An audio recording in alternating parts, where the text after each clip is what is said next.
Hello विद्यार्थी मित्रों, આપણે કેમિસ્ટ્રીની અંદર તમે સાર્થક અંક ભણી ગયા છો। ઈ સાર્થક અંક છે ઈ આપણા ચેપ્ટરનો છેલ્લો ટોપિક છે। સરવાળા, બાદબાકી, ગુણાકાર, ભાગાકાર માટે સાર્થક અંકો કેવી રીતના નક્કી કરવા તે રાઉન્ડ ઓફના નિયમો, બરાબર। રાઉન્ડ ઓફ હું બોલું છું પણ તમને રાઉન્ડ ઓફમાં ખબર નહીં પડે, પણ બધાને રાઉન્ડ ઓફ જે છે આવડે જ છે। રાઉન્ડ ઓફ એટલે કાંઈ નહીં, તમને ખબર હોય તો 5 કરતા મોટી સંખ્યા હોય તો આગળના અંકમાં એક ઉમેરી દેવો, એટલે રાઉન્ડ ઓફ કહેવાય। ખ્યાલ આવ્યો? બરાબર। 5 કરતા નાની હોય તો આગળના અંકમાં કઈ ઉમેરવાનું નથી। તો સાર્થક અંક છે એ તમે ઓલરેડી ભણી ગયા છો। તો અહીંયા આપણે આ ચેપ્ટરની અંદર આપણે સાર્થક અંક નક્કી કરવા માટેના નિયમો આપેલા છે। સાર્થક અંક કોને કહેવાય? સૌપ્રથમ ધારો કે આપણે વર્નિયર કેલિપર્સ દ્વારા કોઈનું ધારો કે એક નળાકાર છે ની ત્રિજ્યા માપી રહ્યા છીએ। ત્રિજ્યા r બરાબર 0.25 સેન્ટીમીટર પ્રાપ્ત થાય છે। કારણ કે વર્નિયર કેલિપર્સ દ્વારા જો તમે માપો ને તો પોઈન્ટ પછી 2 આંકડા આવે। પોઈન્ટ પછી કેટલા આવે? 2 આંકડા। માઇક્રોમીટર સ્ક્રૂ ગેજ દ્વારા માપવામાં આવે તો 0.253 સેન્ટીમીટર ધારો કે મળે છે। એક આંકડો વધી જાય કારણ કે એની લઘુત્તમ માપશક્તિ 0.001 છે, 0.01 છે। તો હવે પહેલા કિસ્સાની અંદર સાર્થક અંક કેટલા? તો કે 2। બીજા કિસ્સાની અંદર કેટલા? તો કે 3। અહીંયા 2 દેખાય છે, અહીંયા 3 દેખાય। સાર્થક અંકની સંખ્યા 2 અને કેટલી? 3, બરાબર। હવે સાર્થક અંક નક્કી કરવા માટેના નિયમો છે। સાર્થક અંક નક્કી કરવા માટેના નિયમો તો સૌપ્રથમ લઈએ સાર્થક અંક નક્કી કરવા માટેના નિયમો।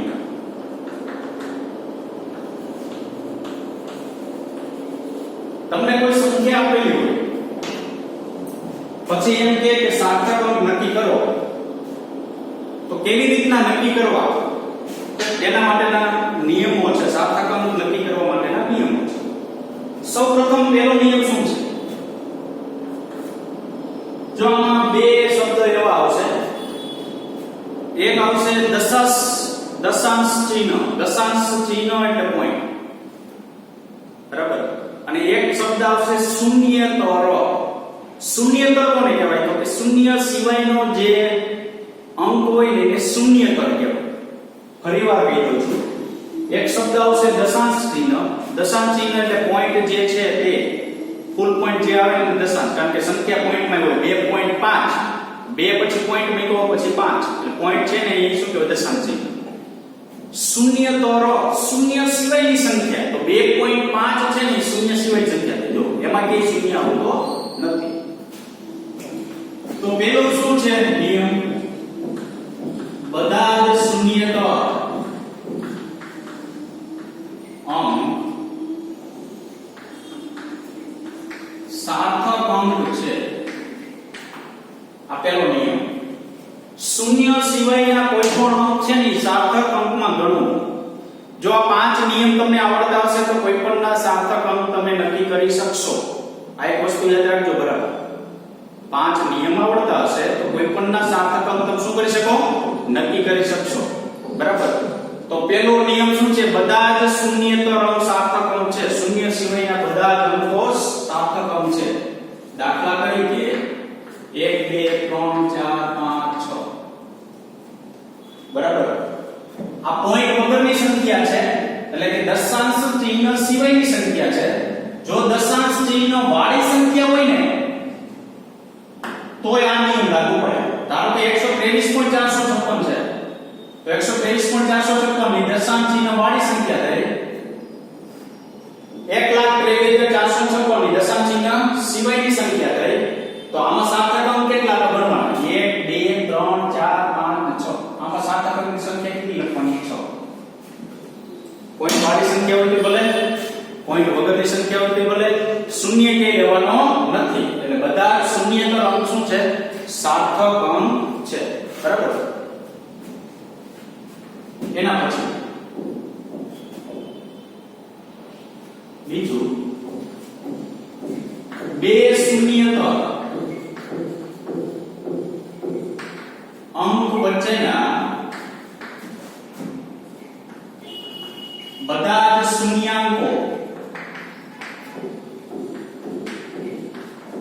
સાર્થક અંક છે. પેલો નિયમ એવું કીધું કે શૂન્ય વિનાના સાર્થક અંક. બીજો નિયમ એવું કીધું જો શૂન્ય આવતું હોય પણ ક્યાં આવતું હોય તો કે બે શૂન્યેતર અંક ની વચ્ચેના શૂન્યાંક. બે શૂન્યેતર અંક ની વચ્ચેના શૂન્યાંકો એટલે શું? ધારો કે હું અહીં લખું 1 અહીં લખું 3. આ બે શૂન્યેતર અંક ક્યાં? શૂન્યેતર એટલે શૂન્ય સિવાયના અંક ક્યાં? બે શૂન્યેતર અંક વચ્ચેના. એટલે આ બે શૂન્યેતર અંક છે વચ્ચેના ગમે એટલા શૂન્ય હોય ને ઈ બધા સાર્થક અંકની અંદર ગણવા. પછી દશાંશ ચિહ્ન વાળી સંખ્યા હોય તોય ભલે, એટલે પોઈન્ટ વાળી હોય તોય ભલે, દશાંશ ચિહ્ન સિવાયની સંખ્યા હોય તોય ભલે. ધારો કે હું અહીં પોઈન્ટ મૂકું ને તો એના સાર્થક અંકની સંખ્યા કેટલી? તો 1 2 3 4 5 અને 6. પોઈન્ટ કાઢી નાખું તો એ કેટલી ગણવાની? 6. શું કામ મેં કીધું? દશાંશ ચિહ્ન વાળી સંખ્યા હોય તો ભલે, દશાંશ ચિહ્ન સિવાયની સંખ્યા હોય તોય ભલે. ખ્યાલ આવ્યો? બરાબર. બે શૂન્યેતર અંક વચ્ચેના બધા શૂન્યાંકો, શૂન્ય સિવાયના વચ્ચે જે શૂન્ય હોય એ તમારા સાર્થક અંક બને. પેલો શું છે? શૂન્ય સિવાયના બધે સાર્થક અંક તો કેવાના? બીજો નિયમ શું કીધું? શૂન્ય તો હોય પણ ક્યાં હોય? તો કે શૂન્ય વગરની સંખ્યાની વચ્ચે બધા શૂન્ય તમારે ગણી નાખવાના સાર્થક અંક. બરાબર. એના પછી ત્રીજું, જો સંખ્યા એક કરતા નાની હોય તો દશાંશ ચિહ્નની જમણી તરફ પરંતુ પ્રથમ શૂન્યેતર અંકની ડાબી બાજુના શૂન્યાંકો સાર્થક અંક નથી. તમને એમ થાય વિધાન તો કેવું અઘરું છે, વિધાન યાદ નથી રહે, એવું કઈ છે જ નહીં. ઉદાહરણ લઈને સમજો એટલે ખ્યાલ આવી જશે ડાયરેક્ટ. શું કીધું? જો સંખ્યા એક કરતા નાની હોય, ચાલો એક કરતા નાની સંખ્યા લઉં છું, ચાલો 0.00123 એક કરતા કઈ નાની સંખ્યા. જો સંખ્યા એક કરતા નાની હોય તો દશાંશ ચિહ્નની જમણી તરફ, દશાંશ ચિહ્ન પોઈન્ટની કઈ બાજુ જવાનું? જમણી તરફ જવાનું. ક્યાં સુધી જવાનું? પ્રથમ શૂન્યેતર અંકની ડાબી બાજુ. પ્રથમ આમ આવ્યો ને પ્રથમ શૂન્યેતર અંક એટલે પ્રથમ પેલો કયો શૂન્ય સિવાયનો અંક આવે છે તો એકડો. એની પાછળ ક્યાં જવાનું? ડાબી બાજુના શૂન્યાંકો. એટલે જેટલા શૂન્ય છે એ સાર્થક અંકમાં ગણવાના નથી. તો આ સાર્થક અંક કેટલા? તો કે પોઈન્ટ નું આમ જાવ તો પ્રથમ શૂન્યેતર અંક એટલે 1 સુધી જવાનું. પાછા વળી જાવ તો આટલા શૂન્ય સાર્થક અંકમાં આવશે નહીં. તો સાર્થક અંકની સંખ્યા આવી સંખ્યા કેટલી મળે? 3. નિયમ છે. બરાબર. કે સાર્થક અંક નક્કી કરવો હોય તો તેના માટેનો નિયમ શું છે? આપેલો આ બીજો આ ત્રીજો શું કીધું? સંખ્યા એક કરતા નાની હોય તો દશાંશ ચિહ્ન જમણી બાજુ જવાનું. ક્યાં સુધી આવી જવાનું? શૂન્ય સિવાયનો અંક હોય ત્યાં સુધી. ત્યાંથી પાછું વળી જવાનું. ઈ જેટલા શૂન્ય આવે સાર્થક અંકમાં ગણવા નહીં. 1 2 3 ઈ સાર્થક અંક છે. ચોથો નિયમ,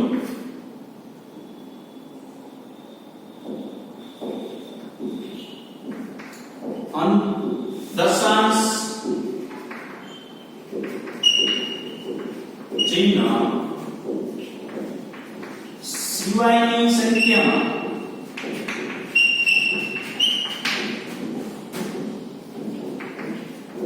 અંતિમ શૂન્યેતર અંક પછીના શૂન્યાંકો સાર્થક અંક નથી. ચોથો નિયમ, દશાંશ ચિહ્ન સિવાયની સંખ્યા કે એવી સંખ્યા પસંદ કરવાની કે એની અંદર પોઈન્ટ ન હોય તેવો. અંતિમ શૂન્યેતર શૂન્ય સિવાયનો છેલ્લો આંકડો જોવાનો. અહીં પેલો આંકડો પેલો એકડો હતો. હવે અહીં શૂન્ય સિવાયનો છેલ્લો આંકડો કેટલો કહેવાય? તરત કહેવાય. અંતિમ શૂન્યેતર અંક પછીના શૂન્યાંકો જે આવતા હોય સાર્થક અંક નથી. ધારો કે હું અહીં લખું 55. તો આ છે પોઈન્ટ વગરની સંખ્યા થઈ, દશાંશ ચિહ્ન સિવાયની સંખ્યા થઈ, અંતિમ શૂન્યેતર અંક એટલે 5. અહીંથી ગણો એટલે આ 9 પેલો શૂન્યેતર અંક, બીજો 5 એટલે બીજો જે છે એ અંતિમ છે. એટલે અંતિમ કોણ શૂન્યતર અંક પછીના શૂન્યાંક હોય, પછી કેટલા શૂન્ય છે 3, જે સાર્થક અંક છે નહીં તો આ ગણવાના નથી. તો આમાં કેટલા આવશે બી? સાર્થક અંકની સંખ્યા કેટલી? 9 ને 5 એટલે 1 અને 2. પાંચમો દશાંશ ચિહ્ન વાળી સંખ્યામાં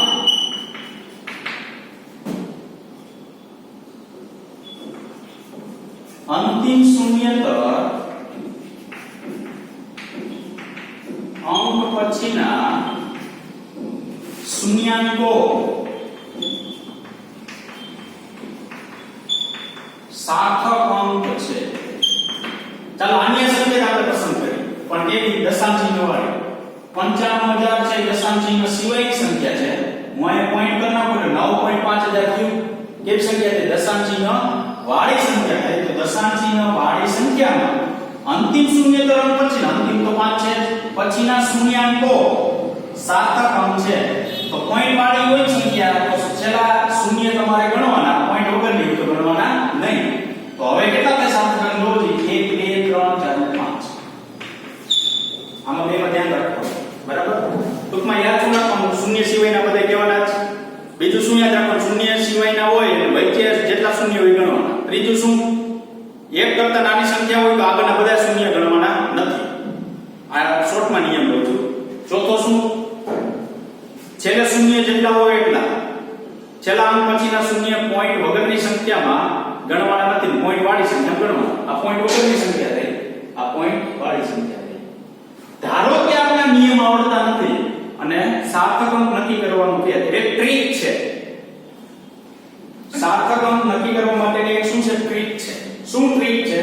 તો કે કોઈ પણ સંખ્યા આપેલી હોય આપણે, બરાબર, એને તમારે ઘાતમાં ફેરવી નાખવાની.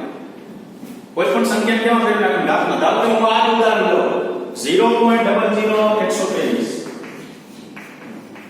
ઘાતમાં તો ફેરવવાની, પણ શું કરવાનું? પ્રથમ શૂન્યતર અંક પછી પોઈન્ટ મૂકી દેવાનો. પોઈન્ટ તમારે ક્યાં લઈ આવવાનો? નો હોય તો આ લઈ આવવાનો. જે આંકડો હોય ને શૂન્ય સિવાયની સંખ્યા, એના પછી પોઈન્ટ લઈ આવવાનો. તો એના પછી પોઈન્ટ હું લઈ આવું તો શું થાય? તો આ વેલ્યુનો બધે ઘાત ઘટે તો કે 1 2 3 એટલે 1.23 * 10 ની માઈનસ કેટલી? 3. બરાબર? આવું લખાય. આ વસ્તુ નામ લખાય. આમ લખાય તો જોજો. હવે શું કરવાનું? તો કે મેં શું કીધું તમને? કોઈ સંખ્યા હોય એને પહેલા અંક પછી પોઈન્ટ મૂકી દેવાનો, સંખ્યાને ઘાતમાં ફેરવી નાખવાની. ઘાત ક્યાંય સાર્થક અંકમાં ગણવાની નથી. તો સામા જે આંકડા દેખાય તમને ઈ તમારા સાર્થક અંક. જો કેટલા આંકડા દેખાય? 1 2 3. તેથી સાર્થક અંકની સંખ્યા કેટલી? 3. હવે તમને એમ થાય હાલો 95000 લે. તો 95000 લે. હવે આને મારે ઘાતમાં ફેરવી દીધો, પોઈન્ટ આને આવે 1 2 3 ના કેટલા છે? 4. 9.4 સોરી 5 into 10 રેસ કેટલા લખાય? 4. આવું લખાય. આને આમ લખાય. આ એકમ 4 ઘાત કે 0 પછી પાછળ ન લખવાનો પોઈન્ટ પછી. તો આ ઘાત કે ગણવાનો નથી. ચાલો કેટલા ઘાત દેખાય સામા? 2. શું કરવાનું? જે સંખ્યા છે એને કોઈ પહેલા અંક પછી પોઈન્ટ મૂકવાનો, ઘાતમાં ફેરવવાનો. ઘાતને કે ગણવાની નહીં. સામો આંકડો જે દેખાય ને ઈ તમારો શું ગણાય? સાર્થક અંક ગણાય. હવે એને પોઈન્ટ વાળી સંખ્યા છે તો ઓલરેડી જો ત્યાં પોઈન્ટ છે તો તમારે બધે ગણી જ નાખવાના. ખ્યાલ આવ્યો કે નહીં? બરાબર? તો આ સાર્થક અંક નક્કી કરવા માટેના શું છે? નિયમો છે. અને નિયમો ઉપરથી તમે કોઈ પણ સાર્થક અંક છે એ નક્કી કરી શકો. ચાલો એના પછી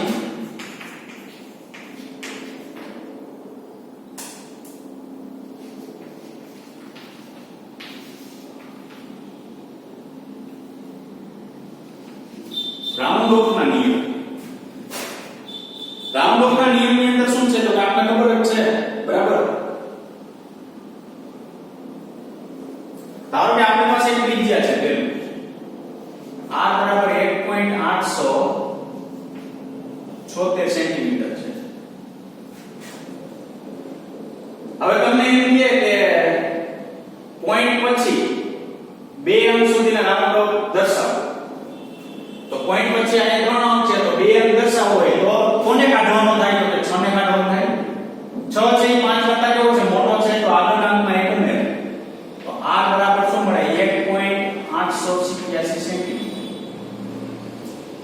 હવે બીજું ઉદાહરણ r બરાબર 1.887 874 સેન્ટીમીટર છે. હવે તમે કહે કે પોઈન્ટ પછી 2 અંશ સુધી રાઉન્ડ ઓફ કરશો, પોઈન્ટ પછી 2 એટલે 87 થાય. કોને કાઢવાનું થાય? 4 ને 4 છે 5 કરતા કેવો છે નાનો, તો આગળ અંકમાં કઈ ફેર પડે નહીં. તો 1 પોઈન્ટ કેટલા થાય? 87 સેન્ટીમીટર. સોરી આ 88 લીધો. 6 છે ને 5 કરતા મોટો, 1 ઉમેર એટલે 1.88 સેન્ટીમીટર ને 1 કેટલા થાય? 87 સેન્ટીમીટર. તો આપણે ખબર છે જે સંખ્યા કાઢવી હોય એ 5 કરતા નાની હોય તો આગળના અંકમાં કાંઈ ઉમેરાય નહીં. જે સંખ્યા કાઢવી છે એ 5 કરતા મોટી હોય તો આગળના અંકમાં એ ઉમેરાય. પણ સૌથી અગત્યની વસ્તુ શું? ત્રીજું, જે સંખ્યા કાઢવી છે એ પોઈતે 5 હોય તો, જે સંખ્યા આપણે કાઢવી છે ધારો કે પોઈતે 5 હોય તો ધારો કે ત્રિજ્યા આપણે 1.25 સેન્ટીમીટર અને ત્રિજ્યા 1.15 સેન્ટીમીટર આપેલી છે. હવે તમને એમ કહે કે 2 અંક સુધી રાઉન્ડ ઓફ દર્શાવો તો 1 ને 2 અંક ત્યાં આ એકડો રાઉન્ડ ઓફ પકડો. 2 અંક સુધી રાઉન્ડ ઓફ દર્શાવો. કોને કાઢવો છે? તો કે 5 ને. જે અંક કાઢી નાખવો હોય સમજો બરાબર, તે પોતે જો 5 હોય તો એનો આગળનો અંક ચેક કરવાનો, એના આગળનો અંક ચેક કરવાનો. જો એકી હોય તો એક ઉમેરવો, બેકી હોય તો કઈ ફેરફાર ન કરવો. એકી અંક હોય તો એક ઉમેરવો, બેકી અંક હોય તો કઈ ફેરફાર કરવો નહીં. તો જો 5 આપણે 2 અંક સુધી કીધું તો 1 પોઈન્ટ કોને કાઢવાનો થાય? 5 ને કાઢવાનો થાય.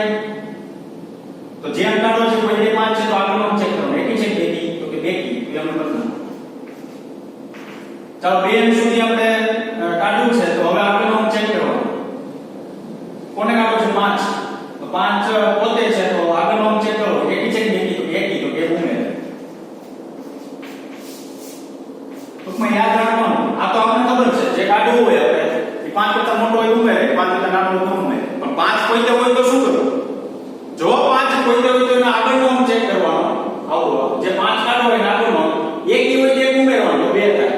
બેકી હોય તો કઈ ફેરફાર નહીં કરવાનો, તો 2 એમ ન રહેશે. બરાબર? આ રાઉન્ડ ઓફના નિયમ છે. જ્યારે તમે દાખલા ગણતા હોય તે દરમિયાન આપણે આ રાઉન્ડ ઓફ જે છે એ સાથોસાથ કરતું જવાનું રહેશે. બરાબર? એટલે આ નિયમ જે છે રાઉન્ડ ઓફના આપણે આવડવા જોઈએ. સરવાળા અને બાદબાકી ના સાર્થકો. સરવાળા અને બાદબાકીમાં સાર્થકો કેવી રીતના નક્કી કરવાના?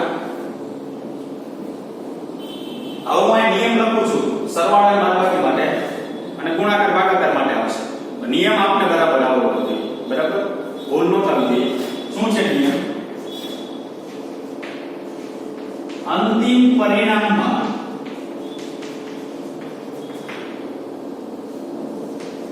દશાંશ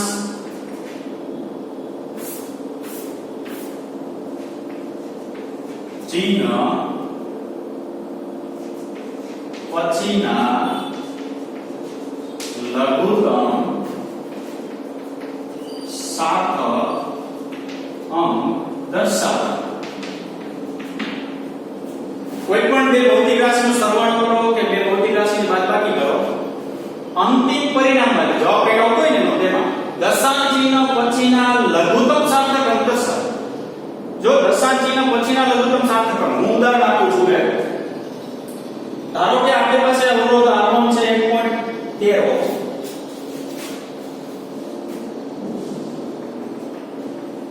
લીધાનું ઉદાહરણ છે. R2 શું છે? 0.5 ઓહ્મ. હવે હું સરવાળો કરું છું. R1 બરાબર R1 પ્લસ R2. તો 1.13 વત્તા 0.5 આનો જવાબ મને શું મળશે? 1.63. આવો જવાબ મળશે. બરાબર? તો તમે સાર્થક અંક જો ધ્યાનમાં લેવાનું કે તો અહીં જવાબ છોડી નથી દેવાનો. અહીં જવાબ છોડશો તમે જવાબ ખોટો. શું કરવાનું? જો શું કીધું? સરવાળા અને બાદબાકીનો નિયમ શું કે અંતિમ પરિણામ કીધું દશાંશ ચિહ્ન પછીના લઘુત્તમ, દશાંશ ચિહ્ન પછીના લઘુત્તમ સાર્થક અંક દર્શાવવા. પણ લઘુત્તમ સાર્થક અંક ગોતવા ક્યાંથી? દશાંશ ચિહ્ન પછીના. તો લઘુત્તમ સાર્થક અંક જો અહીંથી મળે. જે તમને રકમ હોય ને તેની અંદર જ આપેલા જે કિંમત છે ને એનો તમારે શું કરવાનો? ઉપયોગ કરવાનો. જો ને દશાંશ ચિહ્ન પછી કેટલા છે? 2. દશાંશ ચિહ્ન પછી કેટલા છે તો કે 1 2 અને 1 માંથી લઘુત્તમ કોણ થાય 1 થશે ફરી વાર કહી દઉં રકમની અંદર જે આપેલા છે ને એમાં લઘુત્તમ પોઈન્ટ પછી તમે લઘુત્તમ જોઈ લેવા ચાલો આપણે બે સંખ્યા આપેલી 1.1 ને 0.5 તો તમને પોઈન્ટ તમને તમારે શું કરવાનું કીધું તો કે સરવાળો કરો તો તમને ડાયરેક્ટ નહીં થવું જોઈએ પોઈન્ટ પછીના લઘુત્તમ લેવાના પોઈન્ટ પછીના લઘુત્તમ અહીંયા 2 છે અહીંયા કેટલા છે 1 તો 2 અને 1 માંથી લઘુત્તમ કોણ તો કે 1 તો અંતિમ પરિણામમાં પોઈન્ટ પછી 1 આંકડો દર્શાવો પોઈન્ટ પછી કેટલો દર્શાવવાનો 1 તો હું અહીંયા 1.6 તો લખું છું હવે મારે 2 ઘર અહીંયા પોઈન્ટ પછી 1 દર્શાવવાનું થાય તો મારે કેટલા કયો આંકડો કાઢવાનો થાય જો 3 કાઢવાનો થાય હવે જો હવે ડાયરેક્ટ આંકડો યાદ રાખો 3 કાઢવાનો થાય તો એ 5 કરતા નાનો છે કે મોટો તો કે નાનો તો આગળના અંકમાં કોઈ ફેરફાર થશે નહીં તો ફાઇનલ જવાબ શું આવશે 1.6 ઓહ ખ્યાલ આવ્યો કે નહીં બરાબર હવે ધારો કે આની વસ્તુ છે આની બાદબાકી કરવામાં આવે બરાબર આની બાદબાકી કરું તો r1 - 8 તો કરું તો 1.13 - 0. કેટલા થાય 5 તો 1.08 નો જવાબ આવશે ધારો કે 1. કેટલો આવે 0.8 તો પોઈન્ટ પછી લઘુત્તમ સાર્થક અંક કેટલા છે અહીંયા 1 તો 1 પોઈન્ટ અહીંયા દર્શાવો તો કોને કાઢવાનો થાય 8 ને 8 5 કરતા કેવા મોટા તો આપેલા માં ઉમેરે 1 એનો જવાબ આવશે 1 પોઈન્ટ કેટલો 1 બાદબાકી કરું તો ત્યારે એવું કે નહીં બરાબર તો નિયમ બરાબર યાદ રાખજો ગોખવાનો નથી બરાબર ટ્યુનિંગ કરી મગજની અંદર યાદ રાખવાનું છે અંતિમ પરિણામમાં દશાંશ ચિહ્ન પછીના લઘુત્તમ સાર્થક ગોતવા ક્યાંથી તો એ રકમમાં જે સંખ્યા હોય ને એમાં પોઈન્ટ પછી લઘુત્તમ લઈ લેવાનો એ છેલ્લા પરિણામમાં પોઈન્ટ પછી એટલા લખવાનું ટૂંકમાં જોજી આ આપણે રકમ આપેલી છે એમાં પોઈન્ટ પછી લઘુત્તમ કોને કહેવાય પોઈન્ટ પછી 1 પોઈન્ટ પછી 2 1 નહીં કહેવાય તો અંતિમ પરિણામમાં પોઈન્ટ પછી કેટલો લખવાનો એક જ ભાઈ પોઈન્ટ પછી 1 છે તો આ પોઈન્ટ પછી કેટલું લખવાનું 1 જ ખ્યાલ આવ્યો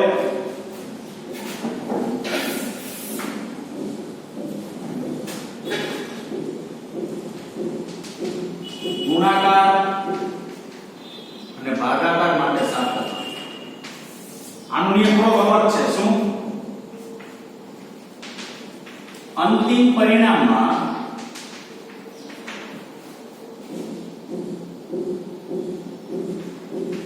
કુલ લઘુત્તમ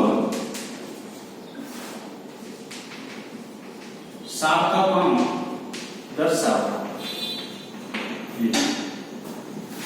આમાં ટૂંકમાં શું છે તો સરવાળો બાદબાકીમાં પોઈન્ટ પછીના લઘુત્તમ લેવાના અંતિમ પરિણામમાં હવે આમાં શું લેવાના અંતિમ પરિણામમાં કુલ લઘુત્તમ કુલ એટલે આખી સંખ્યા લે તો હું આખી સંખ્યા લઉં તો જો આમાં 3 થાય સાર્થક 1 2 અને 3 અહીંયા પ્રમાણે સોરી ત્રીજા નિયમ પ્રમાણે તો અહીંયા સાર્થક અંક કેટલો થાય 1 તો અહીંયા કુલ સાર્થક અંક 3 અહીંયા કુલ કેટલા 1 તો અંતિમ પરિણામમાં મારે કેટલા દર્શાવ થાય 1 જ દર્શાવવાનું થાય લઘુત્તમ કીધું બેયમાં લઘુત્તમ જ લેવાના છે પણ સરવાળા બાદબાકીમાં પોઈન્ટ પછીના લેવાના અને ઓમાં કુલ એટલે બધા કુલ એટલે કેવી રીતના જો હું ઉદાહરણ લઉં છું લીખાનું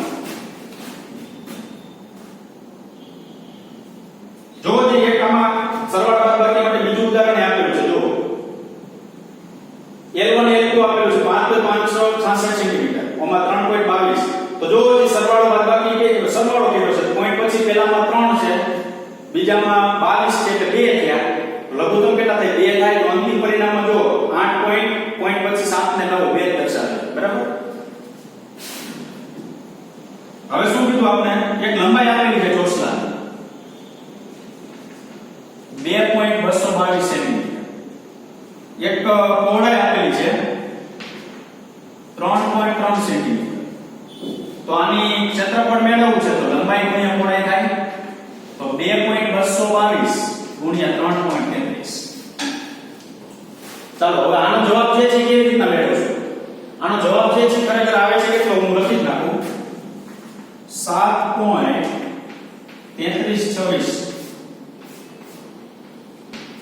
આવો આવે છે સેન્ટીમીટર સ્ક્વેર બરાબર હવે જો શું કીધું અંતિમ પરિણામ મળ્યું કુલ લઘુત્તમ સાર્થક કુલ ક્યાંથી ગોતવાના તો રકમમાંથી ચાલો કુલ એટલે તો કે આમાં કેટલા છે જો કુલ તો કે 4 આમાં કુલ કેટલા છે તો કે 2 લઘુત્તમ કોને કહેવાય 4 ને કહેવાય 2 ને તો કે 2 ને તો અંતિમ પરિણામમાં કુલ લઘુત્તમ કેટલા દર્શાવવાના 2 જે સાર્થક અંક દર્શાવવાના તો આ પહેલો થયો આ બીજો થયો કોને કાઢવાનો થાય તો કે 3 ને તો રાઉન્ડ ઓફ રહેલો આવે બરાબર 3 છે 5 કરતા કેવા છે નાના તો આગળના અંકમાં કઈ ઉમેરાય નહીં 7.3 સેન્ટીમીટર સ્ક્વેર આપશે. પછી ધારો કે આની આ બે સંખ્યાને તમે ભાગાકાર કરો 2.222 ના છેદમાં 3.3 તોય તમારે આ નિયમ લાગુ પડવો કુલ લઘુત્તમ. આમાં ટોટલ પોઈન્ટ પછી લેતા હતા, આ પોઈન્ટ પછી ના લેતા હતા અને આમાં શું લેવાના કુલ લેવાનું. બરાબર, બસ આટલું યાદ રાખવાનું છે, બાકી કઈ નવું છે નહીં. ખ્યાલ આવ્યો? બરાબર, બે નિયમને આજે લખ્યા કે બસ એટલું યાદ રાખો. ગુણાકાર હોય તો ભલે, ભાગાકાર હોય તો ભલે, બે માટે કેવું રહેશે? એક સમાન રહેશે. બરાબર, સૌથી અગત્યની વસ્તુ અહીંયા મેં લેખાની અંદર આપેલું નથી પણ તમારે યાદ રાખવાનું છે. કોઈ અચળાંક માટેના સાર્થક અંક અનંત લેવો. કોઈ અચળાંક છે એનો સાર્થક અંક કેટલો લેવો? અનંત. શું કામ અનંત? ધારો પાઈ છે એ અચળાંક છે તો 3.14 15 16 17 8 ક્યાં સુધી આંકડો હોય આપણે ખબર જ નથી હોતી. બરાબર, તો બધા આંકડા ગણવા બે કેટલા થાય ખબર ન પડે. એટલે કોઈ અચળાંક હોય ને તેનો સાર્થક અંક કેટલો લેવાનો? અનંત. બીજી વસ્તુ, અચળાંકનો સાર્થક અંક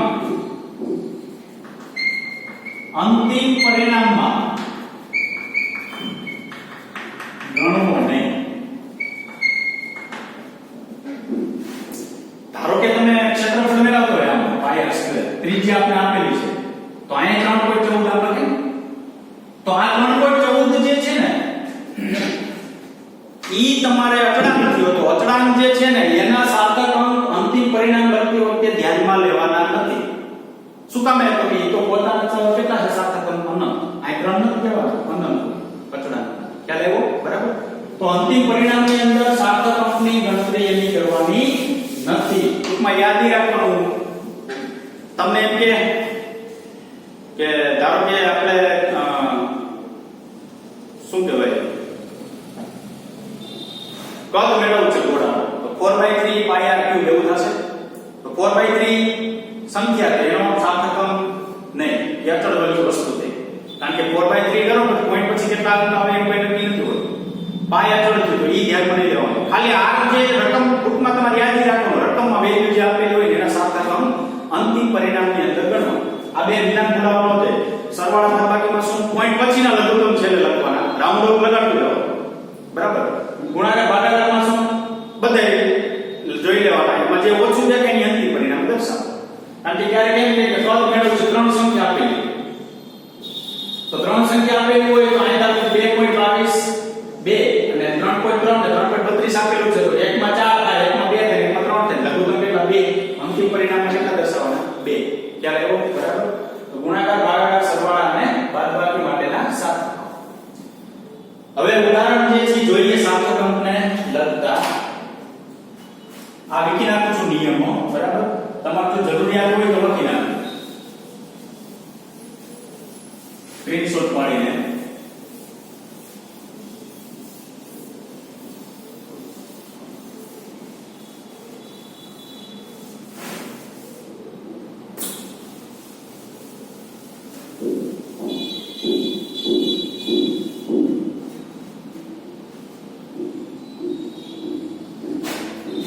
ઉદાહરણ નંબર છે 13. જો શું આપેલું છે?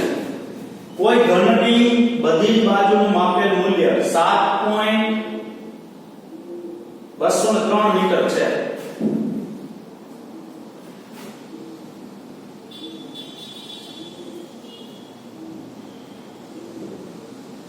યોગ્ય સાર્થક અંક સુધી ઘનનું કુલ પૃષ્ઠનું ક્ષેત્રફળ તથા કદ શોધો. ઘન એટલે શું? તેલનો ડબ્બો. તેલનો ડબ્બો તો આમ ઊભો હોય છે, આ આડો ભાગ ઓછો હોય છે, પણ હવે આખું ચોરસ ચોખ્ખું એની બાજુનું માપ તમને આપી દીધું છે. હવે એનું ક્ષેત્રફળ મેળવવાનું કીધું અને એનું શું મેળવવાનું કીધું? તમને કદ મેળવવાનું કીધું. તો ક્ષેત્રફળ મેળવવું હોય ટોટલ તો બાજુનું માપ ટોટલ તમને આપેલું છે. બરાબર, ક્ષેત્રફળ મેળવવા માટે ઘનની અંદર કેટલી બાજુ? 6 બાજુ. 2 આમ 2 આમ 2 આમ. બરાબર. તો આપણે લખી છે ઘનના પૃષ્ઠનું ક્ષેત્રફળ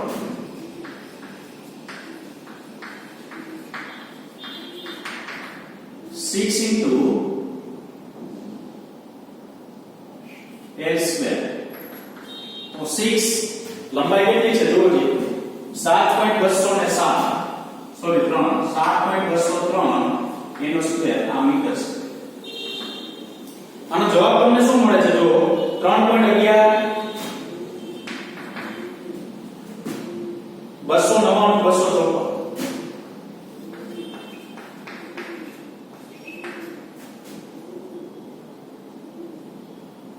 જોજો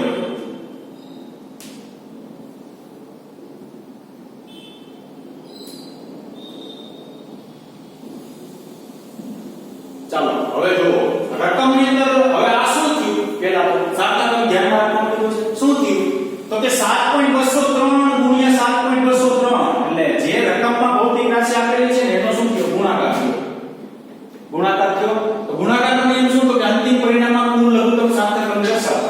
તો હવે જો ત્યાં બે વાર તમે 7 પર જાઓ 203 ગુણ્યા 7.203 આમ બે વાર ઉપયોગ કર્યો અને આ ગુણ્યા શું છે 6 તો આના કુલ સાતકમ કેટલા થશે 1 આના કેટલા થશે 4 આના કેટલા થશે 4. હવે આ છે ને અચળ છે મેં તમને કીધું કે સૂત્રોની અંદર અર્ધ અચળાંક જે છે એનું સાતકમ અંતિમ પરિણામમાં ધ્યાનમાં લેવાના નથી કારણ કે એ તો સૂત્ર છે 6l² એમાં 6 અચળાંક છે 4/3 પાયા ક્યુબ ગોળાનો પદ હોય તો 4/3 પાઈ અચળ છે તો શું કીધું મેં અચળાંકોના સાતકમ અંતિમ પરિણામમાં ગણવા નહીં અથવા ધ્યાનમાં લેવા નહીં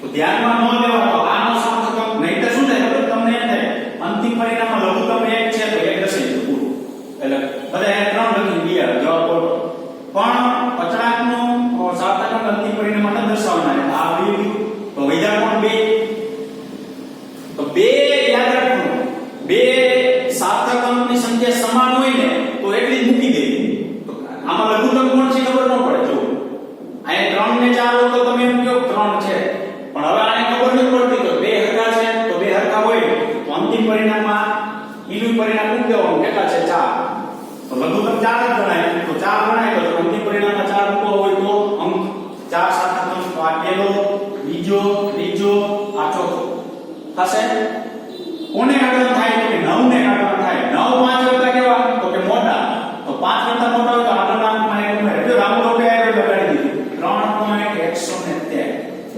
મીટર છે. આ જવાબ જ તમારો માન્ય ગણાશે બાકી કેલ્ક્યુલેટરમાં જવાબ તો આવે જ છે બરાબર એ જવાબ તમારો માન્ય ગણાશે નહીં.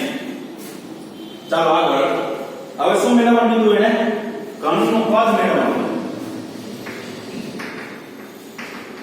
લંબાઈ ગુણ્યા પહોળાઈ ગુણ્યા ઊંચાઈ તો લંબાઈ તો આપેલી છે L 7.203 નો ઘન આનો જવાબ આપણને કેટલો મળે છે 373.71 4754 મીટર ઘન. ચાલો 7.203 7.203 ત્રણ નો ગુણાકાર થયો ચારેયના સાતકમ થયો તો 4 4 4 તો અંતિમમાં ગુણાકાર થયો તો અંતિમમાં કુલ સાતકમ લઘુત્તમ દર્શાવવાનો તો 4 દર્શાવવાના આની જેમ તો 1 2 3 અને 4 કોને કાઢવો છે તો 1 ને 5 કરતા નાના મોટા તો નાના તો આગળ સંખ્યા કઈ ફેર પડે નહીં તો 373.7 મીટર ઘન. ઉદાહરણ નંબર 14 બરાબર આ નિયમનો ઉપયોગ થાય છે ગુણાકાર ભાગાકાર હોય તો અંતિમ પરિણામ મળી જાય પ્રમાણ દર્શાવો. ચાલો 5.74 ગ્રામનો એક પદાર્થ 1.2 સેન્ટીમીટર ક્યુબ જેટલો અવકાશ રોકે છે તો સાતકમોને ધ્યાનમાં રાખી તેની ઘનતા ગણો તો ઘનતા બરાબર દળના છેદમાં કદ તો દળ તમને 5 પોઈન્ટ કેટલું આપેલું છે 74 છેદમાં કદ કેટલું આપેલું છે 1.2 આનો જવાબ તમને કેટલો મળે છે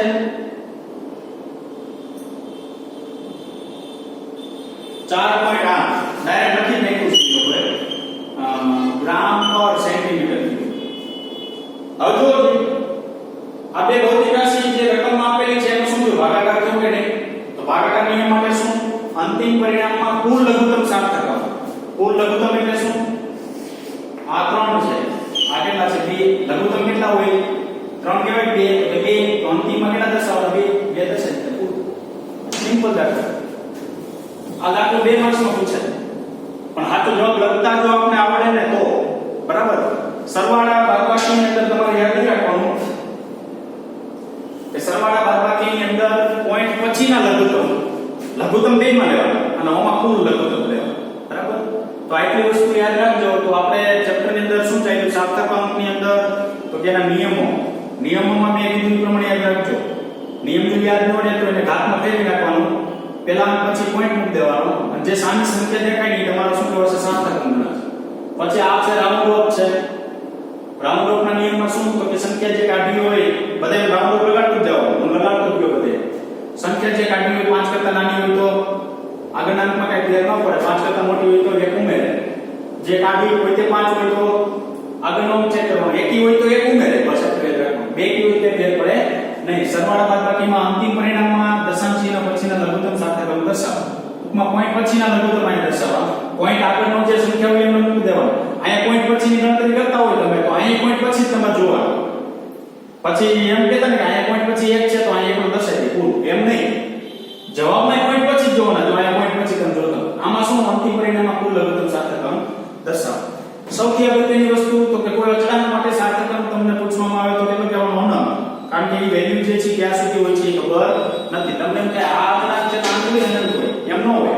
આ 6 પછી તમે પોઈન્ટ કરીને અસંખ્ય 0 લખી શકો. તો દશાંશ ચિહ્ન વાળી પછીના 0 જે છે એ સાર્થક અંકમાં ગણાય. ખ્યાલ આવ્યો? બરાબર. એટલે એમાંથી કહેવામાં આવે છે. બીજી વસ્તુ શું? અચળાંકનો સાર્થક અંક અંતિમ પરિણામમાં ધ્યાનમાં લેવો નહીં. જો આપણે ધ્યાનમાં નથી લીધો, અહીં અચળાંક આવ્યો પણ સાર્થક અંક છે એ અંતિમ પરિણામમાં આપણે ધ્યાનમાં લીધેલો નથી. બરાબર. તો અહીંયા આપણે થિયરી સંપૂર્ણપણે પૂરી થશે. આપણે પછી હવે સ્વાધ્યાય દાખલા લેશું. ઉદાહરણ એકાદ લોકો બાકી છે એ લેશું. પછી આપણે MCQ જે છે તેની અંદર આગળ વધીશું. બરાબર. Thank you very much. અહીં સુધી આપણે રાખીશું.